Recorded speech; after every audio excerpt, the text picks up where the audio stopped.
Assalamualaikum sahabat lovers yang pastinya baik hati, tidak sombong dan juga tidak lupa dengan Sang Pencipta. Semoga kabar kalian sehat selalu dan dilindungi oleh Yang Maha Kuasa. Sebelumnya admin ucapkan terima kasih kepada sahabat lovers karena selalu mengikuti perkembangan Subang melalui channel kami. Sahabat lovers, kami sangat bersyukur kepada kalian yang telah mengeklik video ini, yang artinya kami yakin kalau kalian masih penasaran terkait siapa pelaku pembunuh ibu dan anak di Subang. Dan kalau begitu, mari kita kawal kasus ini sama-sama hingga terungkap. Terbaru kasus Subang hari ini 159 hari. Kuasa hukum tudingan ke Danu terpatahkan. Roman Hidayat mendapat tamparan pedas dari tim penyidik. Ada kepentingan besar.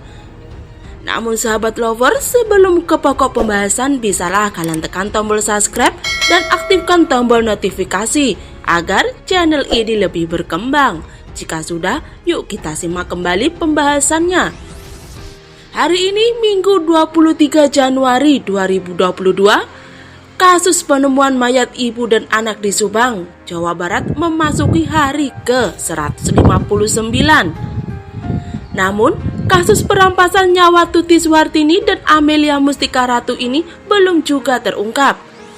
Kabar terakhir, pernyataan Kabid Humas Polda Jabar Kombes Pol Ibrahim Tompo bahwa polisi masih mengejar buron kasus pembunuhan yang disambut gembira oleh kubu Muhammad Ramdhanu alias Danu. Selama ini yang pernah kita ketahui, Danu kerap disudutkan dan dicurigai terlibat dalam penghilangan nyawa Tuti Suhartini dan Amelia Mustika Ratu.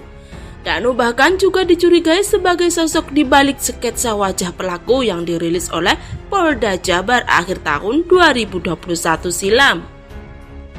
Dalam status pelaku yang masuk dalam pencarian orang atau DPO, kuasa hukum Danu Ahmad Taufan Sidirjo memastikan bahwa kecurigaan terhadap kliennya sudahlah terpatahkan. Kami bersyukur bahwa klien kami yang akhirnya ini disudutkan dan dicurigai oleh pihak-pihak tertentu akhirnya terpatahkan, ungkap Ahmad Taufan seperti dikutip dari kanal YouTube Heri Susanto. Status buron itu mengindikasikan bahwa pelaku pembunuh ini ada dari luar atau bukan termasuk daftar saksi yang selama ini diperiksa. Hal ini menurut Taufan adalah progres yang baik untuk mengusut tuntas kasus ini. Menurut analisanya, jika pelaku pembunuh dari luar biasanya tidak punya tendensi dendam atau kaitan asmara. Dan biasanya mereka adalah kelompok profesional yang memiliki keahlian melakukan eksekusi pembunuhan. Hal ini dimungkinkan karena sudah 5 bulan kasus ini terjadi, polisi belum bisa mengungkap. Kesulitan inilah yang mengindikasikan mereka profesional, mengerti sub-sub penyidik, ditambah minimnya bukti pendukung CCTV buram. Jejak atau sidik jari juga sulit ditemukan karena pelaku merapikan perbuatannya dengan baik. Kalau orang awam sulit, ungkap kembali. Taufan berharap buron ini bisa segera ditangkap sehingga bisa diketahui siapa-siapa saja di belakangnya. Kalau pelaku dari luar, pelaku tidak ada tendensi apapun.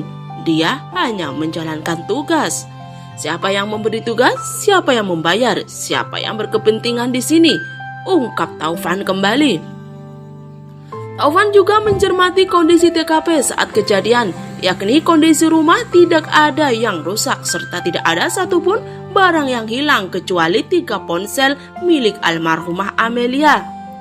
Dia menduga ada pihak yang memudahkan pelaku melakukan aksinya, entah itu orang dalam atau siapa. Pembunuhan dilakukan jam 11 sampai 12 malam. Dan yang dahulu adalah Ibu Tuti. Ini sudah hilang asumsi tentang asmara. Ini pasti ada motif lain yang harus ditelusuri polisi. Kalau motif ketemu akan relatif mudah, ungkap Taufan kembali. Taufan pun menduga ada kepentingan besar di balik pembunuhan ini karena mengorbankan seseorang sebagai pelaku. Bukan hanya sakit hati semata, tapi ini dendam atau kepentingan besar yang sifatnya global. Saya yakin posisi Danu jauh dari motif-motif itu, ungkap Taufan sebagai kuasa hukum Danu. Menurut Taufan juga, pembunuhan ini sudah direncanakan beberapa bulan sebelumnya, sudah dipelajari dan sudah diarahkan. Namun diyakini pembunuhan ini akan segera terungkap karena tidak ada kejahatan yang sempurna. Saat ini Polda Jabar dan jajarannya tengah memburu terduga pelaku yang sosoknya telah dibuat dalam bentuk sketsa wajah. Pelaku pembunuh Tuti Suhartini dan Amelia Mustika Ratu yang diduga berusia 30 tahun ini belum diketahui keberadaannya. Menurut Kabid Humas Polda Jabar Kombes Pol Ibrahim Tompo, pihaknya sampai saat ini masih terus berusaha menangkap terduga pelaku. Subang juga masih penyidikan, masih mengejar DPO, ujar Ibrahim Tompo saat dihubungi melalui sambungan telepon Sabtu 22 Januari 2022. Sketsa wajah terduga pelaku pun, kata dia, sudah disebar ke seluruh Indonesia. Sketsanya sudah kami sebar ke Polres wilayah sampai ke Polda seluruh Indonesia, juga terkirim sketsanya, ungkapnya kembali. Nah sahabat lovers, bagaimana tanggapan kalian?